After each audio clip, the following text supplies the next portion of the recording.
This just in, Northbound News reports that Manhood is turning into a big pile of bad. It's spreading across the globe. Men are leaving leadership and responsibility in their closets. We've become lazy, undependable, disrespectful, and messy. We're here to bring some enlightenment on this dreadful case. We bring special information for all men to hear. The 2 top topics on how men should be about. The topics picked are accepting responsibility and expecting the greater reward. And when we dive into these topics, we'll consult our panel of experts, Drs. Goofus Haynes, Goyak, and Mr. Miyagi. All right, first topic, accepting responsibility. Men all over America are not taking their responsibility as men seriously. They spend their time playing video games and watching TV.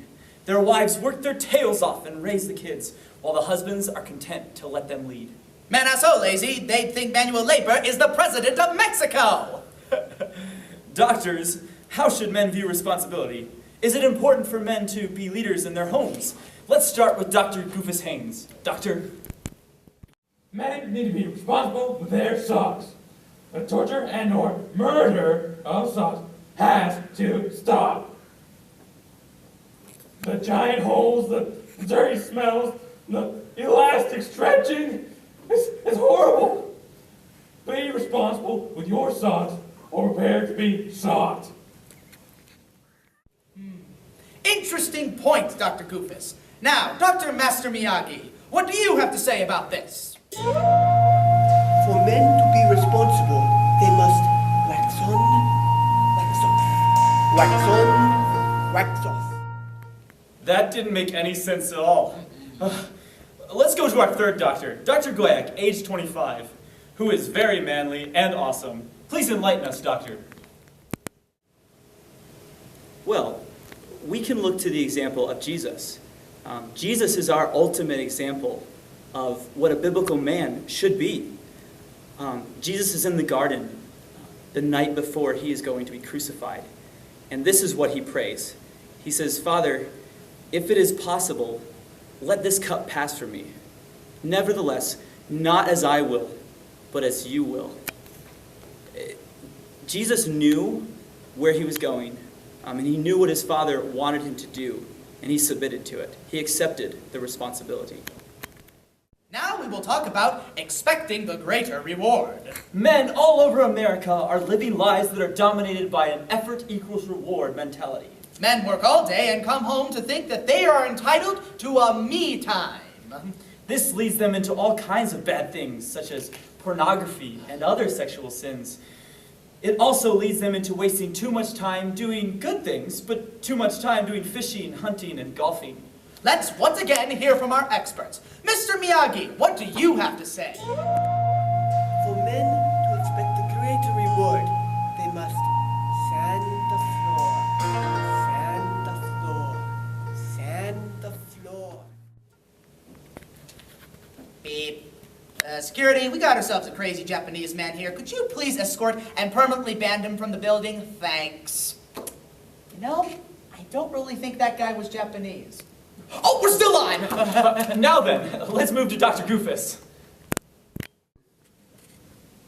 Who cares? What about all the helpless socks at the mercy of those men? We have hearts too, you know. What's he talking about? I'm not sure, but maybe this clip of our good doctor will enlighten us. So we can look and see what you have struggles with. And so it looks like Holy cow!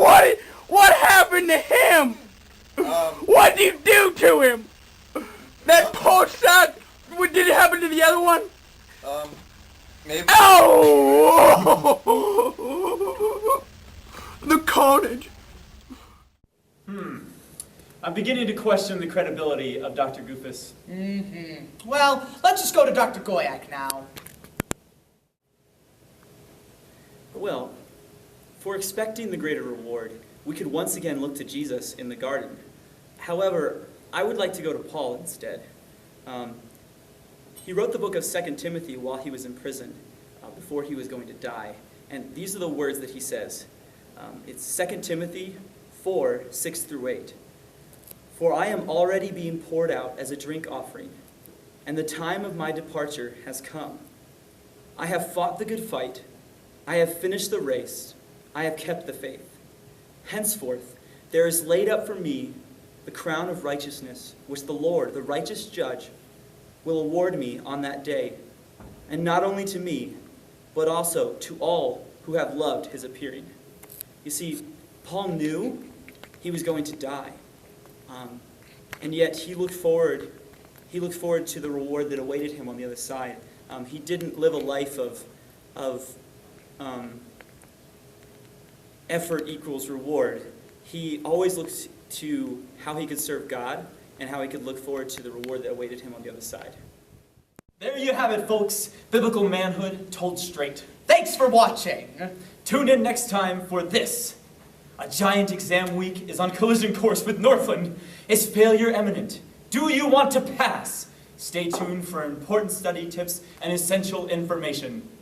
But first, Puppies!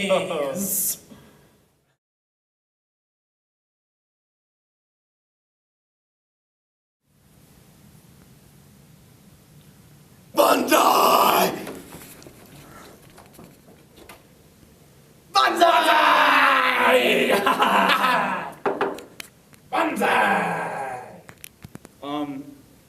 Bonsai?